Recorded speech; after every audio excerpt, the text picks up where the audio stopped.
Olá pessoal, tudo bem? Eu sou Priscila Tardem, sou advogada e no vídeo de hoje eu venho te dizer como provar que você não tem uma união estável. A maioria dos vídeos que a gente vê por aí ensina como provar a existência de uma união estável, né? Eu quero então trazer o contraponto, eu quero mostrar como que você combate a alegação de que existia naquela relação ali que acabou uma união estável. Antes de mais nada, eu preciso deixar claro aqui para você que a obrigação de provar na justiça a existência da união estável é daquela pessoa que alega que a união estável existia. E a você, que vai ser réu nessa ação, caberá o ônus de demonstrar que não é nada disso que a pessoa está falando, ou então que não é bem assim como ela está dizendo. Pode acontecer de haver na mesma ação uma parte verdadeira que você concorda e uma outra parte que você discorda. E aí você vai se defender daquela parte que você discorda, ok? Na situação que eu estou falando aqui, eu e você tivemos um relacionamento. E esse relacionamento acabou. Se você é homem, eu vou demonstrar na justiça que nós tivemos uma união estável. Se você for mulher, eu vou demonstrar que nós tivemos ali uma união homoafetiva, que equivale à união estável. Eu criei aqui a historinha do nosso amor. Pois é, a gente tem uma linda história junto. Em 2011 nós começamos a namorar. Em 2012 eu passei a dormir lá na casa dos seus pais junto com você. Em 2013 você comprou um carro. Em 2014, você alugou um apartamento para você morar. E eu fiquei, então, dormindo no seu apartamento até com muito mais frequência. Em 2015, eu me mudei de Malicuia para aquele apartamentinho lá. Veio 2016 e você comprou um apartamento na planta. A gente sabia que aquele apartamento ia ficar pronto em 2020. A gente começou a fazer planos durante esse tempo em que esperava o apartamento ficar pronto, porque a gente ia se casar. A gente já tinha escolhido o nome dos nossos 4 filhos, Ian, Iago, Iara e Yasmin. Gostou dos nomes? E a gente decidiu também que a gente teria 2 cachorros, seria o Totó e a Tatá. Isso aí depois que o apartamento ficasse pronto, né? E a gente se casasse, tudo formalmente. Antes de 2020 chegar, no meio ali daqueles planos todos, você me traiu. Como é que você teve coragem de fazer isso comigo? E com a minha melhor amiga, fiquei com tanta raiva de você, eu pensei, isso não vai sair barato para ele, não. Eu vou entrar na justiça, vou pedir o reconhecimento da união estável e vou pegar metade do carro e metade do que foi pago pelo apartamento. E assim eu fiz. E você tá vendo, né, que já tá virando uma novela mexicana isso aqui. Eu falei que desde quando eu dormia lá na casa dos seus pais, em 2011, a gente já tinha uma união estável. Quais foram os elementos de prova que eu juntei no processo? Eu coloquei fotos minhas lá na casa dos seus pais, na companhia dos seus pais, um monte de publicação em redes sociais, dizendo que você era o amor da minha vida, e você falando também que era apaixonado por mim, ou apaixonada, né? Esqueci que você pode ser mulher também. E em 2013, quando você comprou o carro, por acaso o carro ficou no seu nome, mas o carro era nosso. Lembra da primeira foto que nós tiramos lá com o carro zerinho, que tinha acabado de sair da loja? Pois é, juntei essa foto lá no processo para mostrar que o carro também era meu. E além disso, eu juntei também, é claro, né, a cópia do documento do carro, mostrando lá que estava em seu nome. Só que eu continuei fazendo prova de que a união estável continuou existindo. Você lembra da nossa primeira noite em 2015, quando você alugou aquele apartamento lá?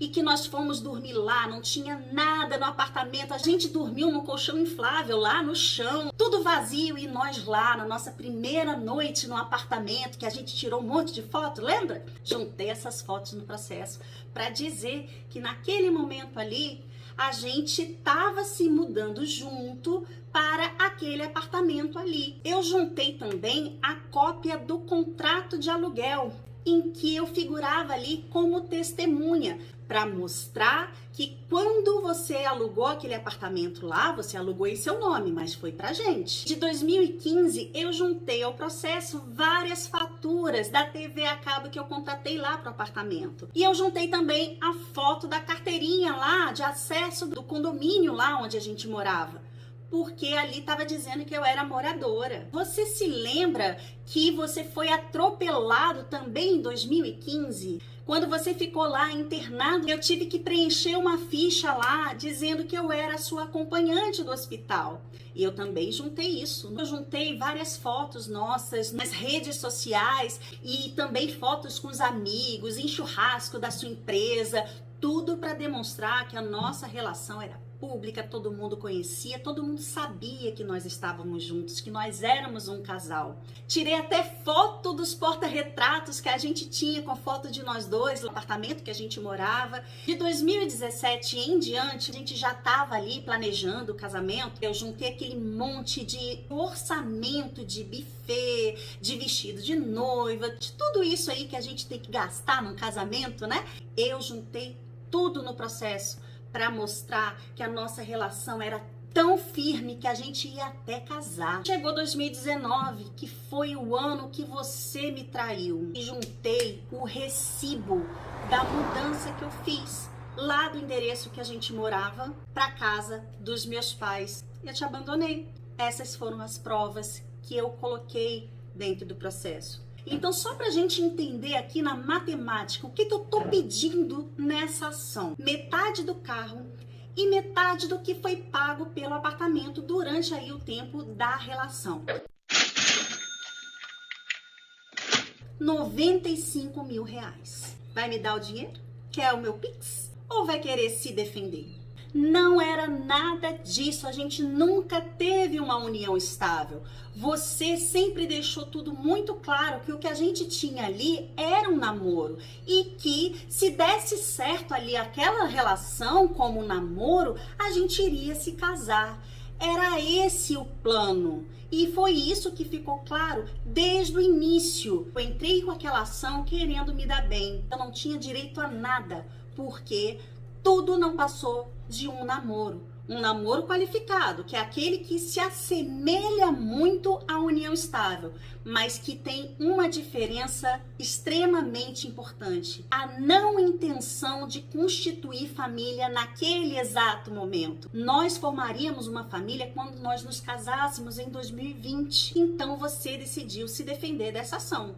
Você contratou um advogado e, para elaborar ali a sua defesa, vocês foram analisar as provas que eu juntei no processo. E cá entre nós, você se convenceu dessa historinha que eu contei para o juiz? Faz até sentido, né? Eu juntei um monte de provas. Se você não falar nada, é até possível que o juiz acredite na minha história. A minha obrigação de produzir provas para demonstrar a existência da união estável, eu cumpri. Cabe a você agora, como réu da ação, produzir provas para demonstrar que aquilo ali que eu estou falando não é real, não é verdadeiro. E como que você vai fazer isso? Você tem também que apresentar contraprovas. E o que você vai provar? Que a união estável não existe? A gente não tem facilidade de produzir prova negativa, provar que algo não existe. Então você vai provar que o que havia ali era um namoro e não uma união estável. Percebe a diferença? Não se preocupe em demonstrar que não havia uma união estável. Você tem que demonstrar o que havia de verdade. E no nosso caso aqui, era um namoro.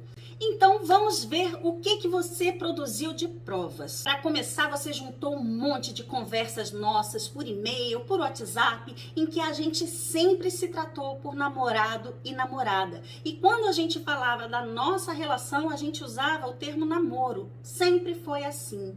Você juntou também prints de redes sociais em que as pessoas se referiam a nós como seu namorado, sua namorada.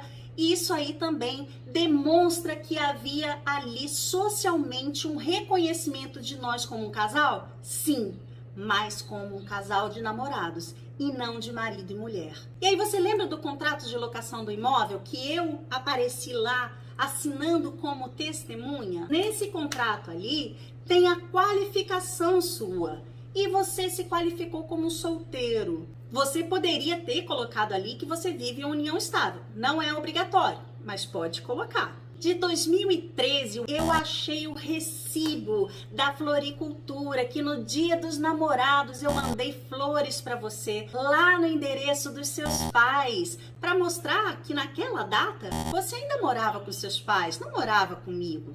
E mais, eu fiz a compra online e pedi para a floricultura mandar ali bonitinho um cartãozinho com uma determinada mensagem que dizia: você é a melhor namorada do mundo. Namorada. Eu juntei lá no processo o documento do hospital dizendo que eu era sua acompanhante, certo? Eu fui testemunha daquele atropelamento, então eu fui ouvida pela polícia. Você pegou a cópia do boletim de ocorrência e lá, naquele documento oficial, na minha declaração na polícia, eu disse que eu era sua namorada. Quando você é casado, é mais barato o seguro do carro. E mesmo tendo que pagar mais caro, você se declarou solteiro. E esse contrato foi feito em 2013 e foi renovado todos os anos até 2019, quando a gente se separou. E você pagando o preço de seguro de solteiro. E do contrato da viagem que nós fizemos pela CVC, em 2 contratos feitos na mesma data, com nós 2 juntos, nós nos declaramos morando em endereços diferentes. E ainda tem mais um detalhe, no contrato ali dizia a forma de pagamento. Eu paguei no meu cartão de crédito, você pagou no seu. O que mostra também que havia ali uma separação das nossas finanças, né? E você também juntou na sua defesa a cópia da petição inicial e da procuração que eu dei para um advogado para fazer uma ação de uma negativação indevida do meu nome. E lá, naqueles documentos, consta que eu sou solteira e sem união estável. Lembrando que a partir de 2016 passou a ser obrigatório você se declarar em união estável ou não na hora de se qualificar numa ação. E de 2018 a 2019 você foi esperto, viu? Você pegou lá aqueles orçamentos que eu fiz para provar que a gente tinha sim intenção de constituir uma família, mas só a partir de 2020. Com o casamento ali. Até então, não havia uma família entre nós. Então, nós tivemos ou não tivemos uma união estável. Ou, se você for mulher, uma união homoafetiva. O processo foi para o juiz. É claro que a gente poderia ter produzido outras provas, testemunhais e tudo mais, mas eu vou deixar esse tema para outro vídeo. Eu vou continuar aqui só falando das provas documentais. Para decidir isso, o juiz vai analisar as provas do processo e as historinhas que nós contamos, né? Ele vai identificar o que a gente concorda que realmente aconteceu e vai identificar o que a gente diverge. E aí ele vai decidir sobre as divergências. O juiz vai em busca da verdade.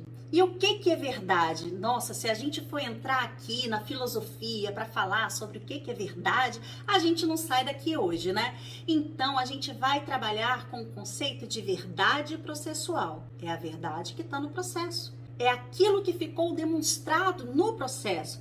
E aquilo que você não conseguiu comprovar, ainda que seja verdade para você, não é verdade para o processo. Então, o juiz não vai levar em consideração. E agora, depois dessa história toda, você é o juiz dessa ação. Você vai analisar ali aquelas provas que foram apresentadas. Lembrando que cabe ao autor da ação provar que a união estável existe. E cabe ao réu da ação provar que aquilo que está sendo alegado não é real. O que você decidiria nesse caso aqui? Coloca aí a sua resposta nos comentários desse vídeo e eu vou dar a minha opinião. É claro que cabeça de juiz é terra que ninguém anda. A gente nunca sabe o que o juiz vai decidir, mas ele tem que decidir conforme as provas. E se ele fugir ali das provas que foram produzidas no processo, a gente recorre e vai para o tribunal, ok? Então eu vou falar sobre a sentença mais provável aí. Não há provas de que havia uma união estável ou uma união homoafetiva. Para que exista aí essa relação com os efeitos patrimoniais decorrentes dela, é necessário que os requisitos legais sejam cumpridos. Não há aí esse cumprimento dos requisitos legais. Quando a gente fala de relação pública contínua, duradoura e com o objetivo de constituir família, a gente tem que separar cada um desses tópicos. O relacionamento contínuo e duradouro, eu acho que não há divergência. A gente concorda que houve, né? Então, vamos para os outros requisitos. Publicidade. As pessoas sabiam que eles eram um casal, certo? Certo. Mas as pessoas que conviviam ali com eles, os viam como marido e mulher ou como namorado e namorada? Não há provas no processo de que havia ali um reconhecimento público daquele relacionamento parecido com o casamento. Havia apenas um reconhecimento daquele casal como namorados. Namorados que viviam debaixo do mesmo teto? Sim, mas apenas namorados. Então a gente já mataria a questão aí, porque para que exista união estável, todos os requisitos legais têm que estar presentes. Só que o juiz também não pode deixar de se manifestar sobre o outro requisito, tá? Então a gente vai analisar também o mais importante dos requisitos da união estável, o objetivo de constituir família. Ah, não, mas esse aí tá tranquilo porque eles estavam querendo se casar. Objetivo de constituir família agora. Não é uma intenção futura. Então, se eles estavam realmente planejando se casar para que a partir daquele casamento eles tivessem uma família, e família não tem nada a ver com filhos, tá? No caso aqui do exemplo eu coloquei. Mas eles mudariam ali o status de namorados para casados, através ali daquela cerimônia que eles estavam planejando. Até aquele momento, eles não se viam como marido e mulher. Então, não havia uma união estável ali.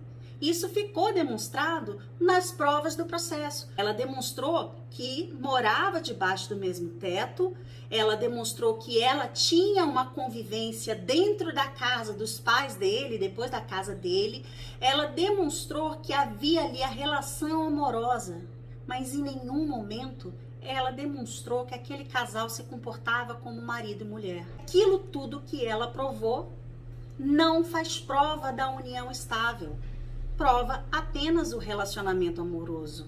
Então, nesse caso, eu entendo que o juiz julgaria os pedidos da autora improcedentes, não reconheceria a união estável e, por consequência, não daria a partilha de bens. Ela não receberia nada dos 95 mil que ela estava querendo. E aí, o que você achou dessa análise? Como que você decidiria essa questão? Conta pra mim. Eu fico por aqui então e a gente se vê na próxima. Até lá!